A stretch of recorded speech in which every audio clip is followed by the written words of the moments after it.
Hello there. Today we are diving deep into AP Statistics, topic 4.2. By the end of this lesson, you will be able to describe the characteristics of t-distributions, identify the correct confidence interval procedures for means, verify the necessary conditions for these intervals, and perform the actual calculations for both population means and mean differences. We have a lot of ground to cover to reach our 20-minute goal, so we will take our time with concepts and work through several detailed examples. Let's get started. To understand confidence intervals for means, we first need to meet a new mathematical friend, the t-distribution, often called student's t-distribution. Our objective is to describe the characteristics and purpose of t-distributions. Up until now, you might be used to the standard normal distribution, or the z-curve. We use z when we know the population standard deviation, sigma. However, in the real world, if we don't know the population mean, mu, we almost certainly don't know the population standard deviation, sigma, either. When we substitute the sample standard deviation, s, for the population standard deviation, the resulting distribution isn't quite normal anymore. It has more variability because s varies from sample to sample. To account for this extra uncertainty, we use the t-distribution. Look at these two curves. The dark blue line is the standard normal distribution. The red line is a t-distribution with a small number of degrees of freedom. Notice that the t-distribution is also symmetric and bell-shaped, centered at 0. However, it has fatter tails and a narrower peak. The fatter tails mean that extreme outcomes are more likely in a t-distribution than in a normal distribution. This is the penalty we pay for not knowing the true population standard deviation. The t-distribution is not just one single curve, it is actually a family of distributions.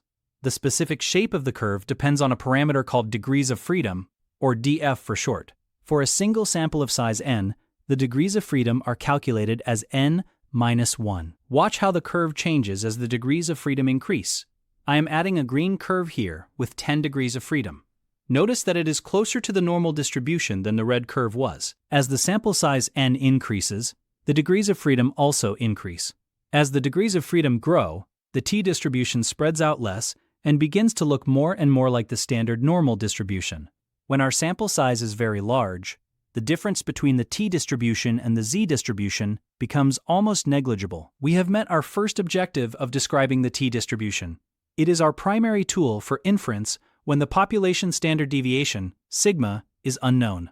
Now that we understand the tools, let's identify the specific procedures we use for different types of data. Our goal is to identify the appropriate confidence interval procedure and define the parameter. When we are dealing with a single set of quantitative data from one group, the procedure is called a one-sample t-interval for a population mean. The parameter we are trying to estimate is the population mean, denoted by the Greek letter mu. When you define this in an AP statistics context, you must include the variable and the population. For example, mu is the true mean height in inches of all oak trees in this forest. Sometimes we have two measurements for the same subject or pairs of subjects that are closely linked. This is a matched pairs design. In this case, we don't look at the two groups separately. Instead, we subtract the pairs to create a single list of differences. The procedure used here is actually the same math as before, but we call it a one-sample t-interval for a population mean difference. The parameter is mu subscript d, representing the true mean difference. When defining this, it is crucial to state the order of subtraction.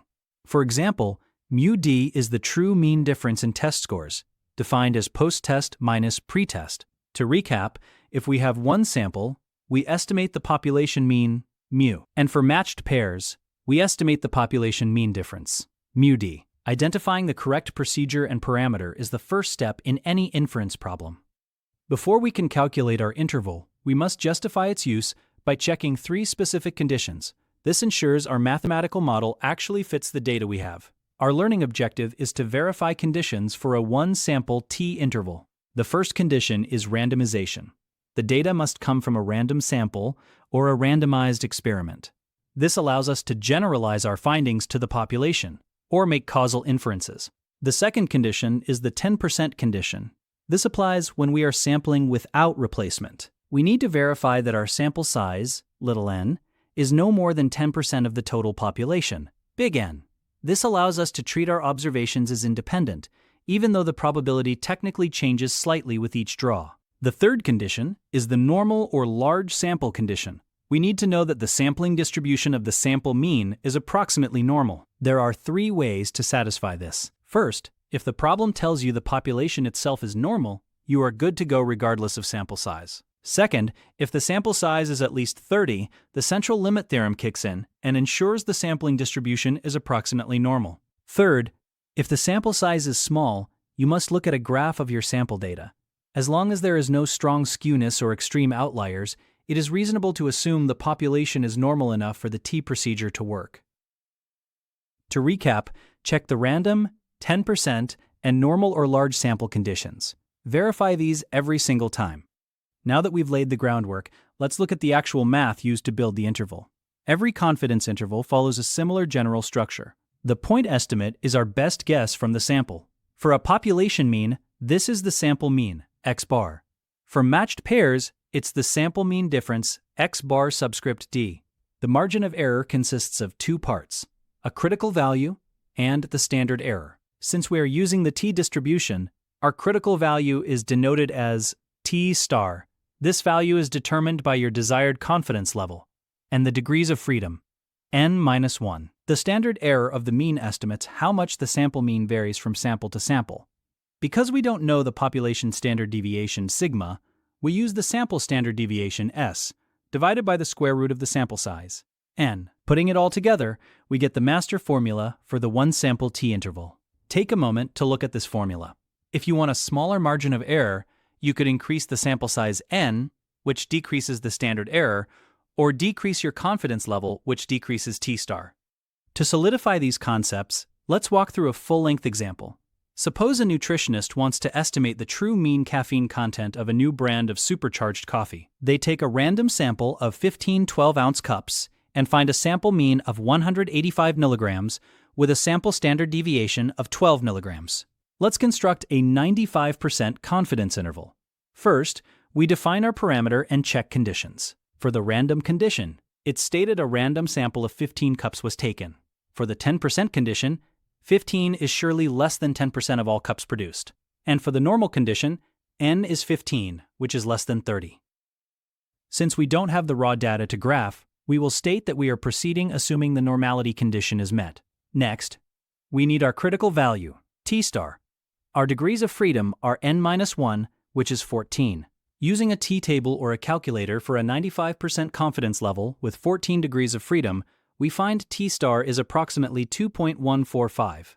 Now, let's calculate the standard error. Finally, the margin of error is t star times the standard error. Our interval is the sample mean plus or minus this margin of error. This gives us an interval of 178.355 to 191.645. We are 95% confident that the true mean caffeine content for this brand of coffee is between 178.36 and 191.65 milligrams. Let's try a second example, this time focusing on a matched pairs design. This is common when testing the effectiveness of a treatment. Imagine a study where 8 students take a memory test before and after a specialized training session. We want to estimate the true mean improvement in scores. First, we calculate the differences for each student. Let's do post-test minus pre-test. The parameter mu sub d is the true mean difference, post-test minus pre-test, in memory test scores. Now, we treat these 8 differences as our single sample. Let's find the sample mean difference, x bar d, and the sample standard deviation of the differences, SD. Using a calculator, we find the sample standard deviation, SD, is approximately 3.01. Checking conditions. 1. Random. Assume the students were randomly assigned or selected. 2. 10%. 8 is less than 10% of the student population. 3. Normal. N is 8, which is very small. Let's visualize the differences. The distribution of differences is slightly skewed, but has no extreme outliers. It is reasonable to use the t procedure. Let's find the 90% confidence interval. Degrees of freedom is 8-1, which is 7. T-star for 90% and degrees of freedom of 7 is 1.895. Calculate the margin of error. Margin of error equals 1.895 times the quantity 3.01 divided by the square root of 8, which equals 1.895 times 1.064, resulting in 2.016. The interval is 5.25 plus or minus 2.02. This gives us the interval from 3.234 to 7.266. We are 90% confident that the true mean improvement in memory scores is between 3.23 and 7.27 points. Since the entire interval is positive, this provides evidence that the training does, on average, improve scores. What happens if we change the sample size or the confidence level? Understanding these relationships is a key part of AP statistics. Recall the formula for the margin of error. First, let's consider the confidence level. If we go from a 90% confidence interval to a 99% interval, we are asking for more certainty. To be more certain, we need to cast a wider net. Graphically, to capture 99% of the area under the t-curve, the critical values must move further away from the center. Now, let's consider the sample size, n. Notice that n is in the denominator of the standard error. Standard error decreases, so the margin of error decreases. This is a fundamental rule. Larger samples provide more precise estimates. If you quadruple your sample size, the margin of error is cut in half, because the square root of 4 is 2. Also, don't forget the degrees of freedom. As n increases, degrees of freedom increase, which slightly decreases t-star as well, further narrowing the interval. Let's recap. Higher confidence leads to a wider interval, while a larger sample size leads to a narrower interval. Think about this. If you want to double your precision, meaning you want to cut your margin of error in half, without changing your confidence level, you would need to collect 4 times as much data. Let's try a more complex example where we have to choose the correct procedure and justify it carefully. An agricultural researcher wants to compare the yield of 2 different types of fertilizers on tomato plants. They have 10 plots of land. They split each plot in half, randomly assigning fertilizer A to one half and fertilizer B to the other. Here is the yield data for each of the 10 plots. Should we use a 2-sample t-interval or a matched pairs t-interval? Because each plot received both fertilizers, the yields are not independent. The yield of fertilizer A in plot 1 is likely related to the yield of fertilizer B in plot 1 because they share the same soil and weather conditions. This is a classic matched pairs design. The procedure we use is a 1-sample t-interval for a population mean difference. Let's calculate the differences. Fertilizer A minus fertilizer B. The sample size is 10. The mean difference is 1.6, and the standard deviation of the differences is 0.699. First, for the random condition, the fertilizer was randomly assigned to halves of each plot. For the 10% condition, 10 plots is certainly less than 10% of all possible plots. For the normal condition, our sample size of 10 is small. Let's check a box plot of the differences to look for outliers or extreme skewness. The box plot shows a median of 2. While the value 0 is at the lower end, there are no extreme outliers, and the skewness is not strong enough to prohibit a t-interval. Let's construct a 95% interval. With 9 degrees of freedom, the critical value t-star is 2.262. The margin of error is 2.26, 2 times the standard error, which is 0.699 divided by the square root of 10. This gives us a margin of error of 0.5. The interval is 1.6 plus or minus 0.5, which ranges from 1.1 to 2.1. We are 95% confident that the true mean difference in yield between fertilizer A and fertilizer B is between 1.1 and 2.1 pounds. Since 0 is not in the interval, we have strong evidence that fertilizer A produces a higher yield on average. Let's look at one more scenario to ensure we can distinguish between a single population mean and a mean difference in context. Suppose a city planner wants to estimate the average commute time for all residents of a large suburb. They survey a random sample of 40 residents and find the average commute is 34 minutes with a standard deviation of 8 minutes. In this case, we have one group and one measurement per person. This is a 1-sample t-interval for a population mean. The parameter mu is the true mean commute time for all residents of the suburb. Let's verify the conditions. 1. Random. The problem states a random sample was taken. 2. 10%. 40 residents is definitely less than 10% of all residents in a large suburb. 3. Normal or large sample. Here, our sample size n is 40. Since 40 is greater than or equal to 30, the central limit theorem applies. We don't even need to look at a graph. The sampling distribution of the mean will be approximately normal. Now, let's find the 99% confidence interval. The degrees of freedom is 40 minus 1, which equals 39. Looking at a t-table for 39 degrees of freedom and 99% confidence, we find t-star is approximately 2.708. Calculate the standard error. It's the sample standard deviation 8 divided by the square root of n 40. This is approximately 1.265. Calculate the margin of error. 2.708 times 1.265 equals 3.426. Our interval calculation is 34 plus or minus 3.426. This gives an interval of 30.574 to 37.426. We are 99% confident that the true mean commute time for all residents in this suburb is between 30.57 and 37.43 minutes. Notice the difference in the normal condition check. In example 1, we had a small sample of 15 and had to assume normality. Here, with 40 residents, the central limit theorem did the heavy lifting for us. This makes our conclusion in example 4 much more robust.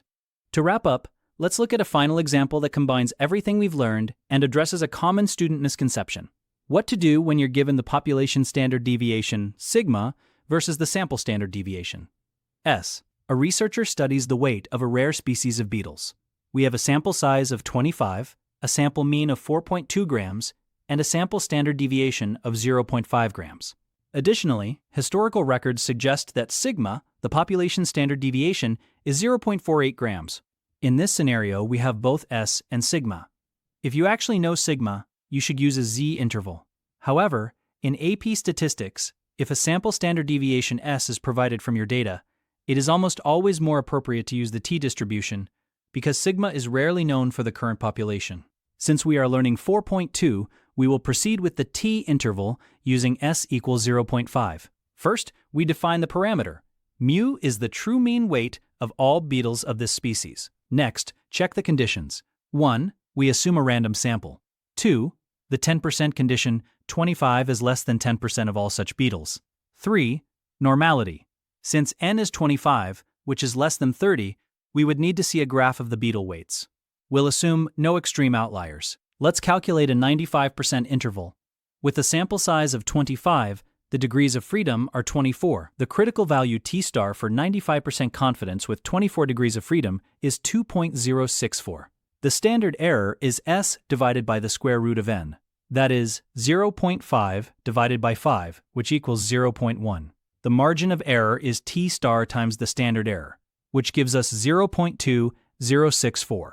Our interval is 4.2 plus or minus 0.206, resulting in a range from 3.994 to 4.406 grams.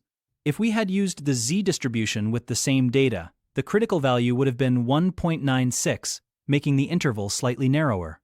This difference illustrates why the t-distribution is so important.